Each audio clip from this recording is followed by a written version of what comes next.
Finally, a senior White House official has formally apologized to Congress for the botched rollout of the website for the Affordable Pornography Act, commonly known as ObamaPorn. Marilyn Tavenner acknowledged that technical mistakes on the pornography.gov site had caused frustration and hardship for millions of Americans seeking to masturbate. As our Mark Shawcroft reports, the glitches are but the latest in a string of controversies surrounding the APA. With a December 15th registration deadline approaching, would-be masturbators attempting to register with the president's much-touted ObamaPorn site were instead confronted by this error message, preventing them from accessing its trove of movies, photos, erotica, and fetish cartoons. It's the latest setback for a program Secretary of Health and Human Services Kathleen Sebelius still insists will eventually provide all Americans with access to high-quality, affordable wankables. We already have 700,000 applications that have been submitted.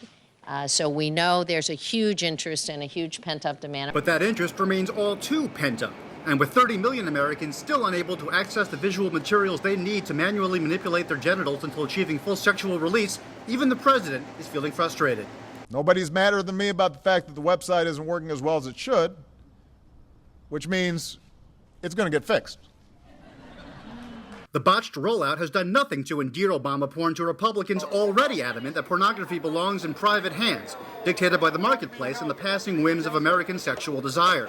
Last month, the government was brought to the brink of collapse by GOP hardliner and avowed furry Senator Ted Cruz, whose filibuster outlined his resistance to masturbating to government-sponsored pornography. Not like them here or there. I would not like them anywhere. Not in a box, not with a fox. Not in a house, not with a mouse. Even the president's allies are beginning to acknowledge the problem. Minority Leader Nancy Pelosi took to the editorial pages of the New York Times-Picayune this week to express her anger. Quote, in the greatest country in the world, no one should have to sit through 3 minutes of buffering before even seeing one gimp in leather tied to a bedpost and mercilessly whipped into submission.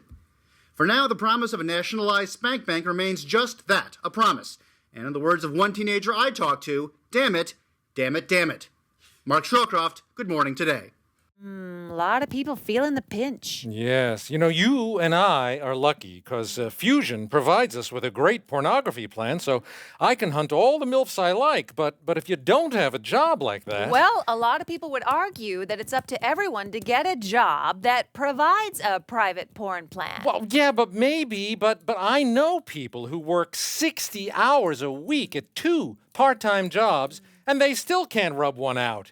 I mean, do you know anybody who's actually been able to enroll in ObamaPorn? No, and I'm very curious to see if it's going to be as good as privatized porn, especially the movies with a story, because I need a story.